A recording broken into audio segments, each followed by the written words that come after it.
Bringing leadership, integrity, accountability, and transparency to the Board of Education in New Hanover County. It's all about the children. Happy to be joined by Pat Bradford and Patricia O'Neill here on the NHC GOP podcast. Good evening, folks. Welcome aboard and good to have you both. It's good to be here, Rule and Patty. Thank you. Thank you, Rule. It's great to be back with you. And it's good to meet you, Pat. It's good to meet you. I've got Pat and Patty going on tonight, so it's going to be an interesting podcast. Pat, you are new to the political arena, but you are absolutely not new to the areas of education. You are bringing a wealth of knowledge to this school board. Tell us a little bit about yourself. Tell us about Pat Bradford. Well, as you said, I'm a political outsider and I'm a business owner, and I bring that to this school board. I have been in business for 40 years.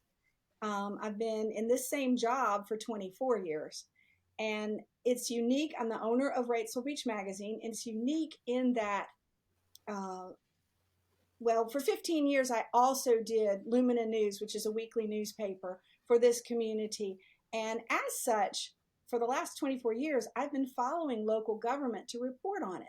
Journalists are supposed to hold local government accountable, and we took that job seriously. I managed the team, and so I've been reporting on local government for longer than some people have even been alive, and I know it well. I understand how boards work. I understand Robert's Rules of Order. Of course, I had a class in that in college, but I get local government, and that's a unique perspective. I get business, I get budgets and hiring and firing and insurance and workers' compensation and vendor management and contracts and attorneys. I understand all of that, and I won't have to have a learning curve there. I'll hit the ground running on those areas. What motivated you to run?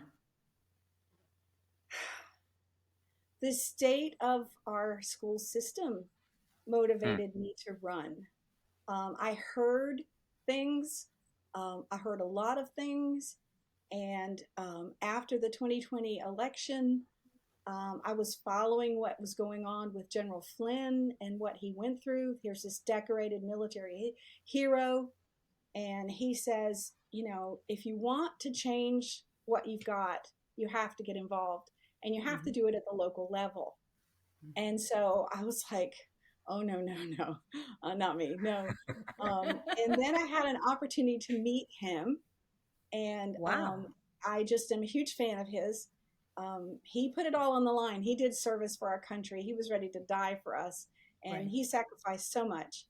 And so he said the way to do it is to run for school board. And I said, all right, I'm running for school board. Great. And you have Interesting. great qualifications to run for school board as well. So that's a great story to know that you were motivated by someone who said, this is the way that you impact change, right? Yeah. Grassroots level, start at the school board. I never realized that school boards were so darn political. I thought everybody on a school board was there because they wanted to help children learn. And it's not so at all. Your big thing is all about the children, but what is Yes. your top priority as you look at getting on the school board of New Hanover County? Well, Rule, I'm a multitasker. So I have about 4 top priorities. I do, because I think you can run this thing with four things at the same time that you want to accomplish. And there's 4 of us running that are conservatives, and I think we can do great things. I know we can do great things. But parents have lost their voice. So parents first is big for me. They need to see the curriculum. They need to have a direct input in what's going on with their children on a day-to-day basis. And their choices have been taken away from them, and they need to get them back. And I want the school board to more engage the parents, not less. I want the parents to have more voice, not less. So that's Do you pretty big think, Pat, do you think that parents have entrusted their children to the school system thinking that the school board was acting in the parents' and the children's best interest? Definitely. And COVID-19 really opened a lot of eyes It did. because people were seeing how children were learning with the online Yeah. applications, and Yeah. they were very surprised at what they were seeing. And if there was ever a silver lining of COVID and lockdowns and school closures, I I do agree. think that that's the case, that parents were walking by their children doing online learning and they were seeing the teachers and they're thinking to themselves, what in the world? Exactly. Yes, you expressed that very Exactly. well. I agree with you completely on that. So it was a silver lining. Not every household had internet, not every household had computers, so the learning Right. loss was great, particularly in the lower socioeconomic households, and those whose moms and grandmothers weren't in the house because they were out working. So great disparity happened there. Enormous learning loss. It's gonna take years and years to recover from that. So you've We're got making got bad your one is parents. What are the other three that you're going to be working on? Safety. I absolutely do not want to be on this school board and have some horrendous thing happen. I want to make Mm. sure that we are as prepared as we possibly can for any disaster. As a business owner, I have always had a plan for storms, for fires, for all of that. We've done our drills, and those are the kind of things that they're innate with me. And I've had the privilege, if we can talk about this now, I've had the privilege of going and sitting down with the incident commander who was in charge that day this year when we had a shooting in the school. We didn't have a school shooter. He didn't Right. come to murder all the children. He came to school, got in a fight. The fight got worse. He exited the space, came right back in with the gun, and wounded. It looked to me like one of the boys he was in the fight with. You know, when all that scuffling's going on, it's hard to see, but we got to see a tiny bit of video, not all of it Mm. because it's still an active case. Listen to all of the audio. And I was very impressed with our sheriff's department, our police department. Um, Even Raleigh sent like 100 officers that got here in a Wow. nanosecond. The response was great. I listened to the whole audio. I could find nothing to complain about. And I'm sort of an expert on listening to these things. I've listened to Uvalde, I've listened to Parkland, I've looked at Sandy Hook because I want to make sure that we're doing everything we can possibly do to make certain that this doesn't happen. And if someone is bent on doing it, that they're repelled, and it goes really well. And that's big for me. Besides the mental health of our students, I want the physical safety of our students, but their mental health, and that's an area that's really been the ball's been dropped on. A Hmm. lot of these kids are traumatized from 2 years of no school, no Right. friends, no normal Right. routine. And if high school's 4 years, they've lost half their high school. Right. Some of them graduated without even being in the school. But at the same time, Rule, if you know me at all, you know that I'm all about the four core subjects. Hmm. We're graduating students who can't read, they can't write, and they can't add a column of figures. We're failing our students. Those things, somebody criticized me and said, well, you don't care about science? Well, sure I do. But if you can't read, you can't do science. You can't you It's And if you can't can't learn science if you can't read, and it's right? you the can't basic do science building if you block can't for add. all And you things. can't do science if you can't add because it's both, it's the Right. two, right? Exactly. And I knew a man who was an older, he was my generation, and he couldn't read, and he hit it so well. You had to really try to catch him at it.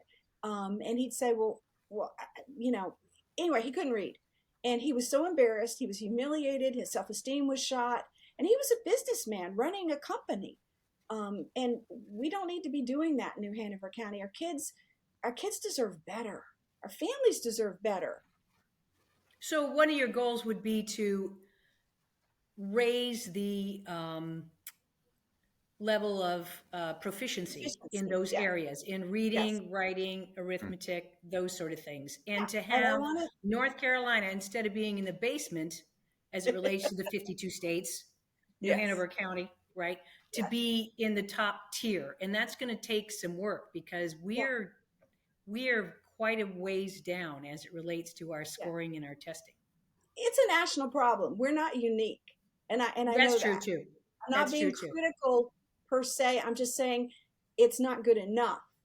One thing that you should know about me, if you've read the Wrightsville Beach magazine, if you ever looked at Lumina News, is my team operates in excellence. We strive for excellence, and we are constantly trying to raise that bar everything we do. And I'm going to bring that to my time on the school board. I guarantee it. Mm-hmm. Let's talk about your background in business a little bit, because nobody would call you a bean counter, but you are a numbers person. And this week we heard word about some incredible inflation numbers, 8.3% across the board. Yeah. But we're talking about school board. But how does that inflation, how does the high cost of everything impact school spending? From A to Z. So let's talk about Z and then we'll work back towards A. Things that don't matter as much, but at some point, when we get things straight and we stop losing students to all the other opportunities, when you make the school district excellent, the kids will come back. The parents won't have to homeschool. They won't have to pay the high tuition for their kids to be in a private school. And I'm a big fan of school choice. I'm a big fan of the money following the student, but that's another subject. But everything the school district pays for is affected. If they have to replace some drywall because it got wet in a storm or a window, it's going to cost 10% more if you can even get it. The Brogdon Hall floor redoing has cost a lot more money because of this inflation. And there were two schools on the books. The plans had been approved or were in the approval process. Don't hold me to that too close, but we'd seen them. One was at River Lights, and where was the other one? Pine Valley. And those have been tabled because of the high cost of what's going on and the declining student enrollment. So those two things. But imagine, here's the part that really bugs me, y'all, is I mentored a kid who lived in Creekwood, and his grandmother was raising him. And I know that she has just this amount of money to feed him every week. If food's gone up this much, then he's maybe not getting as much food to eat every day. And a kid with an empty stomach, they can't learn. Right. It's just impossible. So we need to increase the nutritional aspect of the school day, breakfast and lunch, and yet the federal government is trying to take away some of that. And that really bothers me, because a kid who's hungry is not going to learn. And we have to equal out that. I know people say there's a disparity between, this school and that school, but any child coming out of a strapped budget family is not going to be eating as much this next year as they were last year. It's just a fact. How can you fix that, Pat? The programs that fund the nutritional aspect of our schools have to be ramped up. We're spending a lot of money. Now, you asked me about numbers. I'm not a bean counter. My father was a CPA, never even graduated high school, but he was a CPA, so I'm not a bean counter. I was dyslexic growing up and in school, so math was not my thing. And I know how limiting it is when you don't know how to do math, when you have to constantly use a calculator. Same with the reading. I couldn't read like other children until I got taught how to read as a dyslexic. But the budget has things in it that are concerning to me, where we can, I believe, shave. One of the aspects of running a business this long, I went through the recession of 2008, and I learned how to ride that economic wave downward and stay in business and never had to fire anybody. And you can shave expenses. For example, I just opened up the phone bill here and said, hey, Spectrum, hey, how can we get a lower rate here for the phones, for the internet? And I shaved $100 a month, and that's $1,200 a year. So if you do that for every business vendor that you have, you're going to have a better bottom line. And I believe we can do it with the school system. So go ahead and ask me about school safety again, Roll. Because I want to talk about that. Well, I think that we are paying more. I'm pretty darn sure we're paying more to have the ball fields, the grass cut on them, then we are going to pay for the SRO, school resource officers, safety resource officers, Right. for this next year. And that bugs me. Why can't the civics groups get together and cut the grass on the ball field, the boosters club or whatever? And that would free up $500,000 that we could double what we're spending for the school resource officers. Those kind of things bug me. And I have a plan to how to look at all of that and start to tweak it back so there's more money for the things that we need. I believe there's money in the budget that we could be spending on other things that we don't need to be spending it on.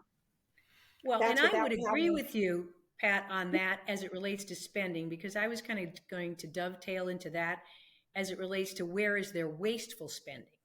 And I think, what you just mentioned in regards to cutting the ball fields, right?